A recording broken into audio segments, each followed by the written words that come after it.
Hello, Namaskar, good morning everyone. I am Ojas Shankar from HIS and today I am back with the analysis of the Hindu newspaper. आज भी हमने कुछ articles को find out किया है और हर रोज की तरह आज भी हम यही देखेंगे कि कैसे इन आर्टिकल्स की मदद से हम अपने यूपीएससी जर्नी को सप्लीमेंट कर सकते हैं, कैसे प्रीलिम्स के क्वेश्चन सॉल्व कर सकते हैं, कैसे मेंस की आंसर राइटिंग में यहाँ से पॉइंट्स को उठा के अपनी कॉपी में लिख सकते हैं ताकि हमें ज्यादा से ज्यादा मार्क्स मिल सके। Okay, so moving on to today's first article. और ये आर्टिकल पढ़ के बिल्कुल सरप्राइज नहीं होना चाहिए किसी को कि explosions rock Iran, US media reports, Israel hits. मतलब कि इजराइल ने ईरान पे अटैक कर दिया, ऐसा रिपोर्ट आ रहा है। किसकी ओर से? यूएस के मीडिया हाउसेस की ओर से। यूएस के मीडिया हाउसेस का ये कहना है कि ईरान के इस्फा इस्फान प्रोविंस में, I think I am pronouncing it correct, इफ्सान प्रोविंस में फ्राइडे को, यानी कि कल, कुछ बॉम्बिंग्स हुई हैं। Some bombings have taken place in इफ्सान province of Iraq. Okay, and it was carried out by Israel. और ये क्यों कैरिड आउट हुआ? अगर आप इधर पिछले एक हफ्ते से न्यूज़पेपर पढ़ रहे होंगे तो आपने देखा होगा कि इजराइल ने पहले क्या किया था।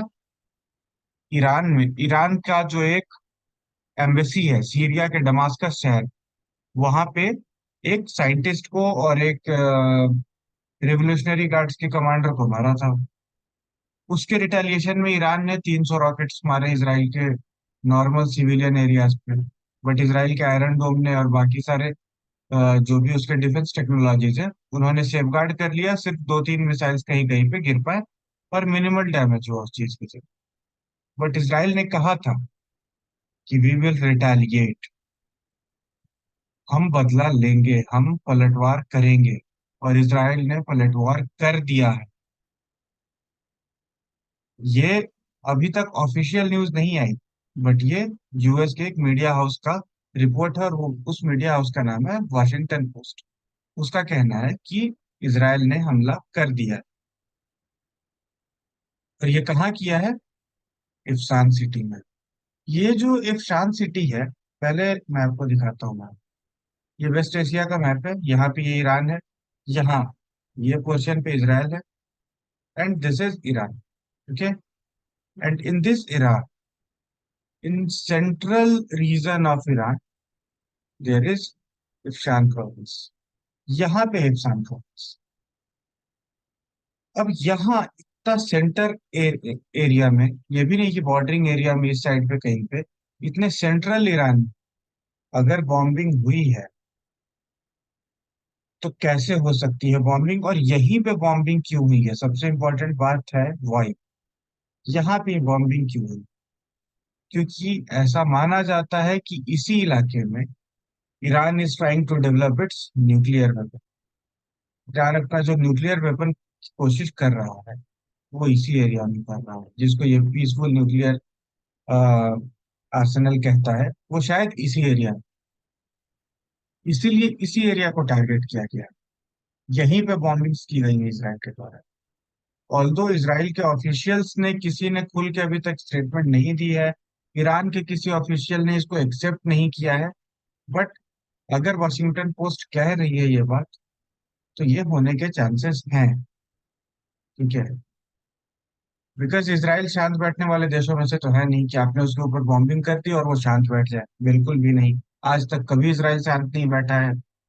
ऑपरेशन रैथ ऑफ गॉड हो, जब म्यूनिच में उसके ओलंपिक प्लेयर्स के ऊपर गोलियां चली हों, या फिर एडोल्फ इचमैन को उठाना हो अर्जेंटीना से, हर जगह पे इसराइल ने घुस के मारा है, उठा के लाए हैं, अपने मिशन को पूरा किया।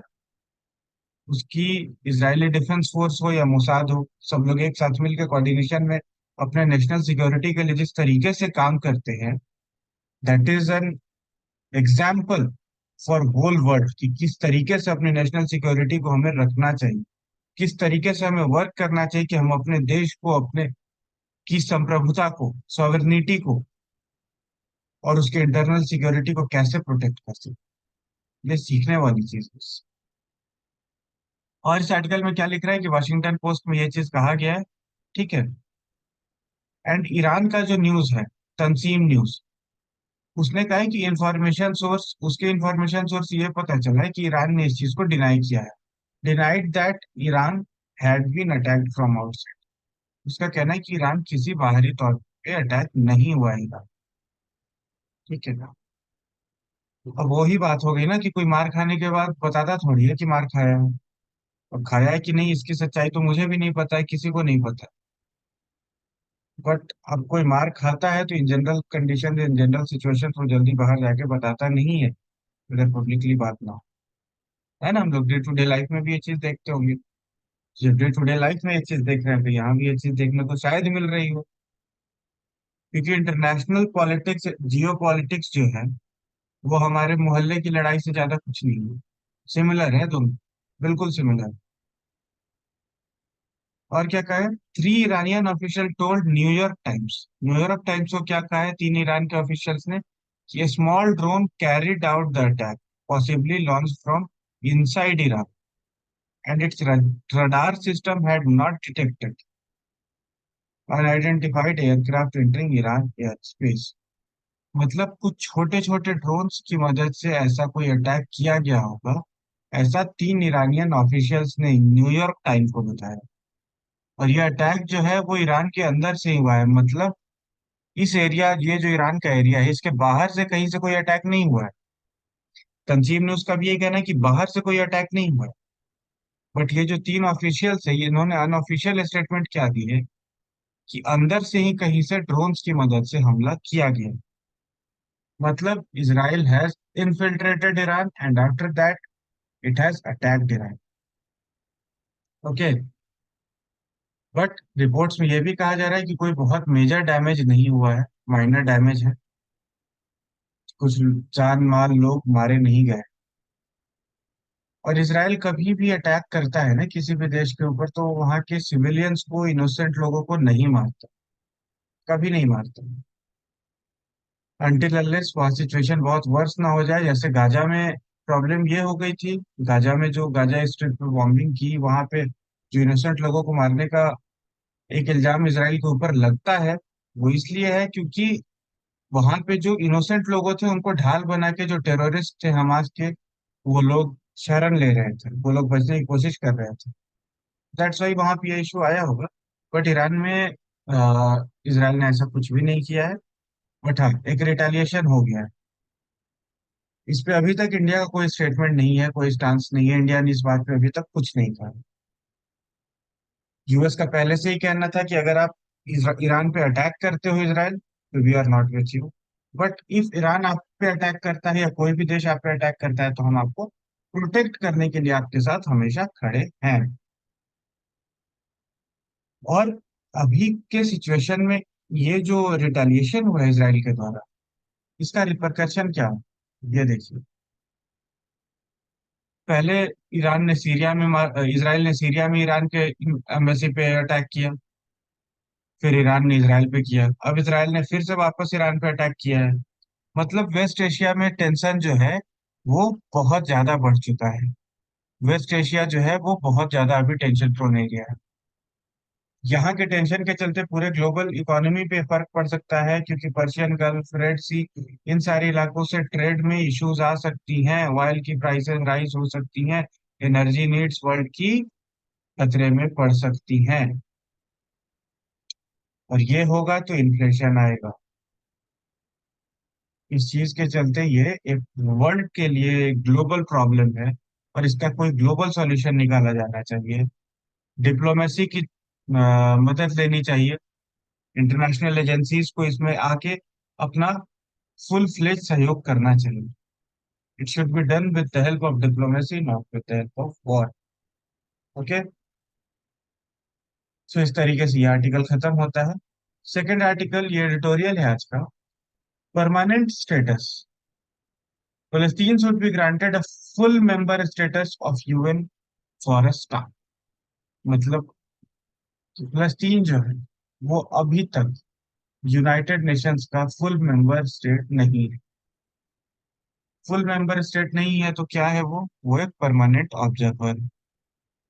वो परमानेंट ऑब्जर्वर, ठीक है, उसको अभी मेंबरशिप नहीं मिली है, मतलब ये वोटिंग नहीं कर सकता है, ना इलेक्शन लड़ सकता है यूएन में, यूएनएससी के सीट्स के लिए या यूएनएचआरसी के लिए, किसी के लिए भी इलेक्शन नहीं लड़ सकता है, ना किसी रेजोल्यूशन पे ये वोट कर सकता है। ठीक है, क्यों? क्योंकि ये मेंबर नहीं है, ये है अभी ऑब्जर्वर, परमानेंट ऑब्जर्वर। अब हुआ क्या था कि यूनाइटेड नेशन सिक्योरिटी काउंसिल में अल्जीरिया ने, अल्जीरिया जो एक नॉर्थ अफ्रीका का देश है, अल्जीरिया, ये भी एक मुस्लिम कंट्री है, एक अरब देश है। It has proposed a resolution, इसने एक रिजोल्यूशन लाया था, और क्या था रिजोल्यूशन? ऑन ग्रांटिंग फलस्तीन full member status at UN. UN में फलस्तीन को फुल मेंबर स्टेटस देने की बात हुई थी, लेकिन यूनाइटेड स्टेट्स ने, यूएस ने क्या किया, इस चीज को वीटो कर दिया। अब क्योंकि हम लोगों को ये चीज पता है कि जो भी परमानेंट मेंबर्स है यूएनएससी के, P5 मेंबर्स जो है, P5 मेंबर्स कौन कौन से हैं? P5 मेंबर्स के नाम आप मुझे कमेंट सेक्शन में बताएंगे। P5 मेंबर्स यूएनएससी के कौन कौन हैं, अपार्ट फ्रॉम यूएस कौन कौन से देश हैं, ये आप मुझे कमेंट में बताएंगे।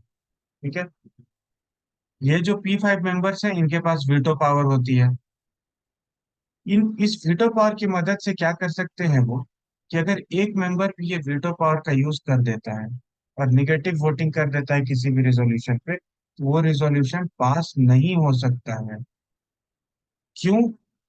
कोई भी, कितने भी लोग इसके समर्थन में आ जाए, अगर एक मेंबर ने भी वीटो लगा दिया तो ये रिजोल्यूशन पास नहीं हो। और यहाँ पे फलस्तीन के परमानेंट मेंबरशिप पे यूएस ने वीटो लगा दी है। यूएस का कहना है कि फलस्तीन को अभी नहीं मिलना चाहिए परमानेंट मेंबरशिप। यहाँ इन दोनों पार्टीज को, मतलब इजराइल को और फलस्तीन को, साथ में बैठ के पहले बात करना चाहिए, आपसी इश्यूज को सॉल्व करना चाहिए, then after we can think about granting permanent status to फलस्तीन। Okay, and that's what the stand of US. क्योंकि जब 1947 में, 1947 when Palestine was divided into Palestine and Israel, इसके बाद 1949 में सिर्फ इसराइल को ही दिया गया था परमानेंट मेंबर का स्टेटस, फलस्तीन को नहीं दिया गया था। एज अ कंट्री इसको रिकॉग्नाइज नहीं किया गया था। उस समय बहुत सारी अरब कंट्रीज की अलग अलग डिमांड्स थी, उस उन चीजों के चलते, इन्हीं लोगों की गलतियों के चलते इनको उस समय भी नहीं मिला था, अगर मैं फ्रैंकली बताऊं तो। और आज का इस कंडीशन ये है कि इसराइल इतना पावरफुल हो चुका है उस रीजन में कि ये चाहता ही नहीं है कि उस एरिया में किसी और को मिले। इसका कहना है कि उस पूरे एरिया का नेट सिक्योरिटी प्रोवाइडर, सबसे पावरफुल देश सिर्फ और सिर्फ मैं ही रहूं। Okay, and that's what has been said by the person who is ambassador of Israel. उन्होंने क्या कहा है, इजरायली एम्बेसडर ने, कि after the attack of October 7, अगर हम फलस्तीन को फुल मेंबर स्टेटस देते हैं, it will be the vilest rewards to the vilest tribe. क्योंकि इन लोगों ने टेरर अटैक किया था, हमास ने टेरर अटैक किया था, और उस चीज को अगर हम लोग आज परमानेंट लेजिटिमेसी दे देते हैं तो ये एक वायलेस्ट रिवार्ड होगा उस क्राइम के लिए जो बहुत विभत्स था, वायलेस्ट क्राइम। ऑल्दो 12 मेंबर जो यूएनएससी के थे उन लोगों ने सपोर्ट किया इसके परमानेंट मेंबरशिप को, बट यूएस ने वीटो कर दिया था। इसके चलते ये परमानेंट मेंबरशिप ग्रांट नहीं होगा। ओके, और फलस्तीन और ये जो इसराइल के पीएम है नेतन्याहू, उनका कहना है कि इसराइल जो है वही इकलौता देश रहेगा इस पूरे रीजन में जो वहाँ की सिक्योरिटी कंट्रोल कर सकता है, जो वहाँ का पावर होल्ड करेगा। और पूरे, आप जब ये मैप देखिए वेस्ट एशिया का, अगर आप वेस्ट एशिया का नक्शा देखते हैं तो ये सारे यहाँ पे मुस्लिम देश है, सारे देश। Syria, Lebanon, Jordan, Egypt, Baghdad, Saudi Arabia, पूरे गल्फ गल्फ में सारे मुस्लिम मुस्लिम देश। अकेला इनके बीच में एक इजराइल है, जो कि एक ज्यूइश कंट्री है। और अकेला देश होने के बावजूद भी ये इन सब से ज्यादा पावर रखता है, बिकॉज यहाँ पे साइंटिफिक डेवलपमेंट है, इकोनॉमिक डेवलपमेंट है, यहाँ के लोग डेवलप्ड हैं। इन लोगों ने अपने आप को डेवलप किया है। इतना सारा परसिक्यूशन, इतनी सारी बैक स्टैबिंग झेलने के बाद भी जो इस लोगों ने अपने आप को पावरफुल बनाया है। And that's what and that's why they hold the power in that region. Okay. और यही चीज कहना है वहां के प्राइम मिनिस्टर। बट इस आर्टिकल के हिसाब से क्या कहा जाता है कि यूएन में फलस्तीन को फुल मेंबरशिप मिल जानी चाहिए। ठीक है। और वही चीज होगा, जस्टिस मिलेगा उसी चीज के चलते फलस्तीन को। At a time when international order is fracturing, जब इंटरनेशनल ऑर्डर फ्रैक्चर कर रहा है, सारे देश अलग अलग तरीके से टूट रहे हैं, अलग अलग जगहों पे युद्ध चल रहे हैं, वॉर चल रहा है, यूएस को एक ग्लोबल लीडर बन के आना चाहिए और एक नया दुनिया बिल्ड करना चाहिए। ये जो फ्रैक्चर हो रहा है उसको रिजॉल्व करना चाहिए। इसको और ब्रेक नहीं करना चाहिए, इस कंसेंसस को ब्रेक नहीं करना चाहिए। ऐसा कहना है हमारे एडिटर सर। ठीक है। सभी लोगों को बराबरी का मौका मिलना चाहिए और फलस्तीन को भी जस्टिस मिलनी चाहिए। माइट इज राइट नहीं हो। अब देखिए, फलस्तीन को मेंबरशिप मिलनी चाहिए, फुल मेंबरशिप, या नहीं मिलनी चाहिए, ये एक बहुत बड़ा डिबेट का विषय है। आपके हिसाब से आपको क्या लगता है, फलस्तीन को मिलना चाहिए या नहीं मिलना चाहिए, ये भी आप मुझे कमेंट सेक्शन में बताएंगे। तो आप कमेंट में मुझे दो चीजें बताएंगे। यूएनएससी में P5 कौन कौन है, पहली चीज। और दूसरी चीज, फलस्तीन को फुल मेंबरशिप मिलनी चाहिए या नहीं यूनाइटेड नेशंस। ये दो चीजें आप बताएंगे। Okay. Now moving on to our next article. Fossil of huge prehistoric snake found in Kutch mine. Kutch mine, Kutch कहाँ पे है? गुजरात। गुजरात में क्या मिला है? एक बहुत बड़ा ह्यूज प्री हिस्टोरिक स्नेक का फॉसिल मिला है। प्री हिस्टोरिक एरा का जो स्नेक था, एक बहुत बड़ा स्नेक, उसका साइज कितना होगा? लगभग मॉडर्न डे के एक स्कूल बस इतना बड़ा। उतना बड़ा स्नेक का फॉसिल वहां पे मिला है। और किसे मिला है? आईआईटी रुड़की के रिसर्चर्स। आईआईटी रुड़की के रिसर्चर्स को मिला है ये 47 मिलियन ईयर अगो। ये 47 मिलियन ईयर अगो धरती पे हुआ करते थे ये सब। किस पीरियड के? Middle Eocene period. Middle Eocene period का जो ये सांप है, इसका फॉसिल मिला है कहाँ? कच्छ में, गुजरात में। अब इसका नाम आपको याद रखना होगा, वासुकी इंडिकस। क्या नाम है इसका? वासुकी इंडिकस। ये जो वासुकी इंडिकस है, ये आज से 47 मिलियन ईयर अगो कहाँ रहता था? कच्छ के इलाकों के आसपास रहता।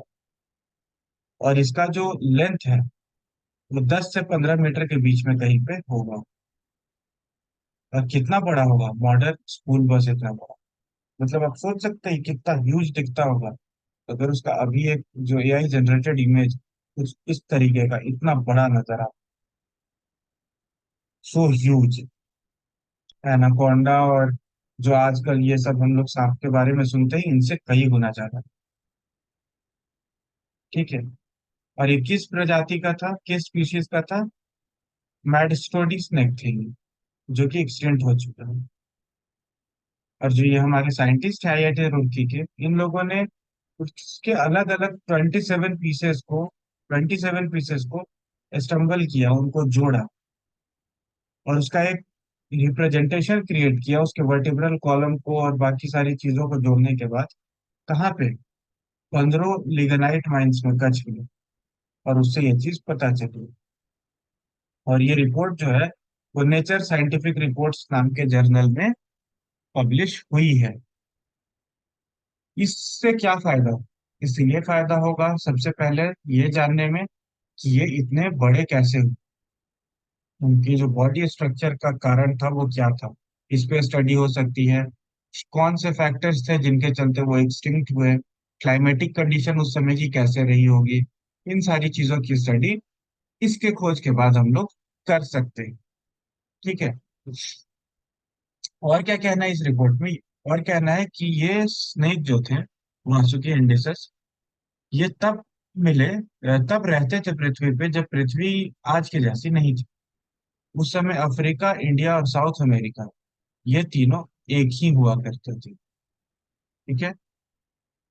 जब हम लोग पहले पेंजिया था, पेंजिया ब्रेक हुआ, गोंडवाना लैंड बना, और उसके दो हिस्से जब बने, पेंजिया की, देखिए,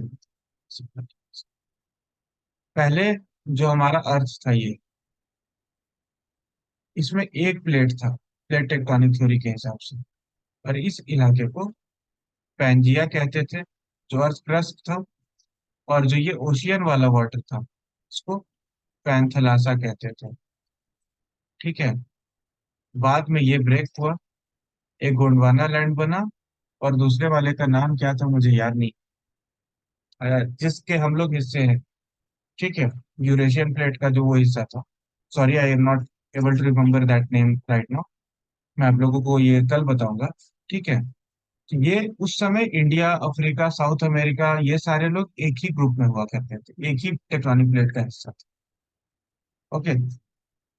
उस समय ये सांप रहा करते थे, और पृथ्वी के आसपास, पृथ्वी के चारों मतलब हमारे धरती पे घूमा करते थे। But after the change of climatic condition, चीजों के बाद ये विलुप्त हो गए, दे गॉट एक्सटिंक्ट। ठीक है। इस आर्टिकल को हमें एक बार ध्यान से रखना है अपने दिमाग में, क्योंकि प्रीलिम्स में इस टाइप की चीजें पूछ दी जाती हैं। अब ये हमारा आज का लास्ट आर्टिकल है। ये क्या है? Forest a national asset and a major contributor to financial wealth. ये बात किसने कही है? ये बात कही है सुप्रीम कोर्ट ने। क्या कि फॉरेस्ट जो है वो हमारे देश का एक एसेट है, नेशनल एसेट है, और फाइनेंशियल वेल्थ में हमारा बहुत बड़ा एक कंट्रीब्यूटर है फॉरेस्ट। और ये बात क्यों कही है सुप्रीम कोर्ट ने? ये बात सुप्रीम कोर्ट ने एक जजमेंट में कही है, जहाँ पे state of Telangana high court के डिसीजन के खिलाफ सुप्रीम कोर्ट गया था। ठीक है। और क्या था उस केस में? कि स्टेट ने कुछ लैंड जो था, फॉरेस्ट लैंड जो था, वो प्राइवेट पर्सन को गिफ्ट कर दी थी।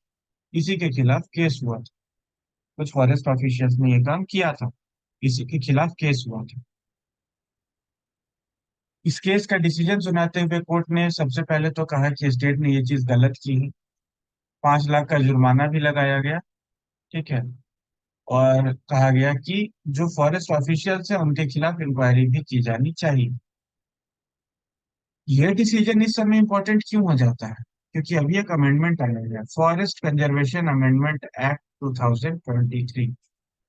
इस एक्ट को आपको बहुत ध्यान से पढ़ना होगा, क्योंकि इस पे क्वेश्चंस आने के चांसेस बहुत हाई हो जाते हैं। क्योंकि एक तो ये 23 का अमेंडमेंट है, दूसरी चीज सुप्रीम कोर्ट का जजमेंट इसके अराउंड आ गया है।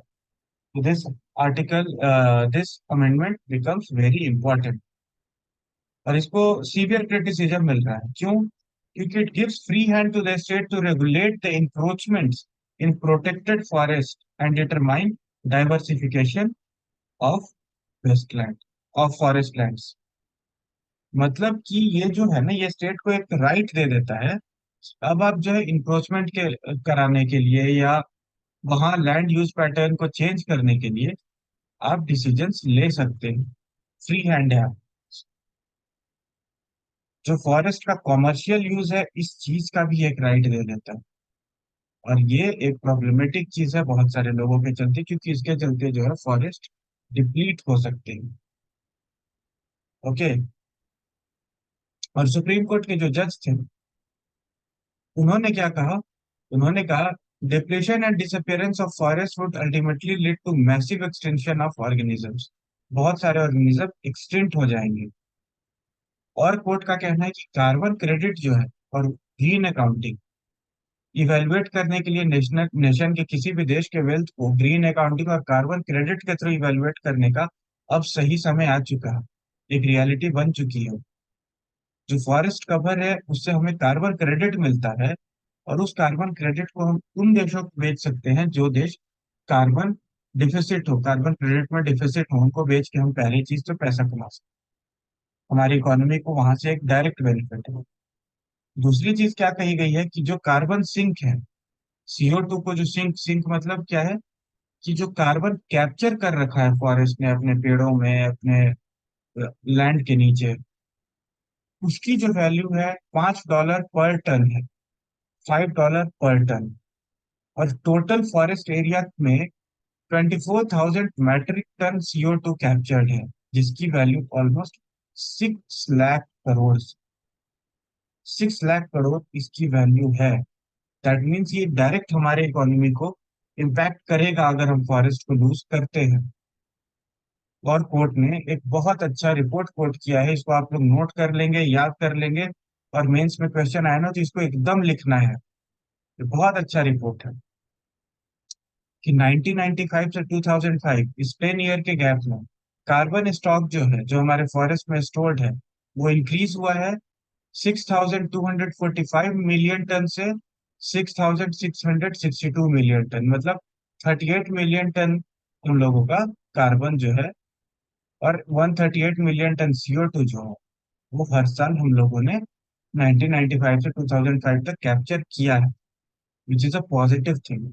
बट अब हम लोग अगर फॉरेस्ट को काटते हैं या उसका प्राइवेट यूज करते हैं या मतलब उसका एक्सप्लॉइटेशन गलत तरीके से करेंगे, तो वो हमारे लिए नुकसानदायक होगा, हमारी इकोलॉजी पे उसका इफेक्ट गलत पड़ेगा।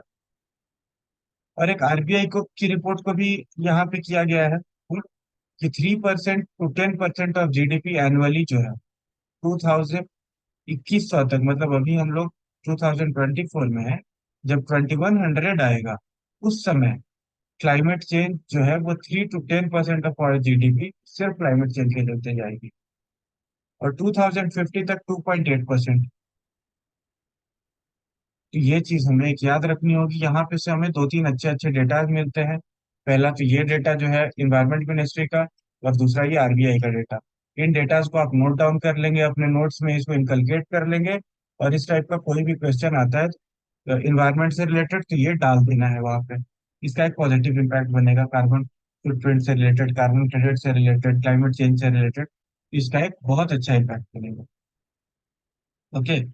और क्या कहना है कि enormous potential impact of climate change का बहुत बड़ा इनॉर्मस इम्पैक्ट पड़ेगा हमारी सोसाइटी पे, जॉब लॉस होगी उसके चलते, एनर्जी सिक्योरिटी पे इश्यूज आएंगे, उसका और भी एडवर्स सिचुएशंस बनेंगे पूरे देश में। इसलिए फॉरेस्ट को बचाना जरूरी है। ठीक है। तो इस तरीके से ये आर्टिकल आज का हमारा खत्म होता है। हमें यहाँ से दो तीन चीजें ध्यान पे रखनी है: forest conservation amendment act 2023, RBI की जो रिपोर्ट है क्लाइमेट चेंज पे वो, और इन्वायरमेंट मिनिस्ट्री की जो रिपोर्ट है वो, ये इन तीनों चीजों को हमें याद रखना है। ओके। इसके साथ हमारा आज का हिंदू एनालिसिस का सेशन खत्म होता है। कल इसी टाइम पे, कल तो नहीं, कल तो संडे है, मंडे को इसी टाइम पे फिर से हम लोग मिलेंगे। ओके। आपको ये सेशन कैसा लगा, आप कमेंट में अपने फीडबैक्स दे सकते हैं। कोई डाउट हो तो भी आप कमेंट सेक्शन में पूछ सकते हैं। ओके। तब तक के लिए साइनिंग आउट। ओजस शंकर।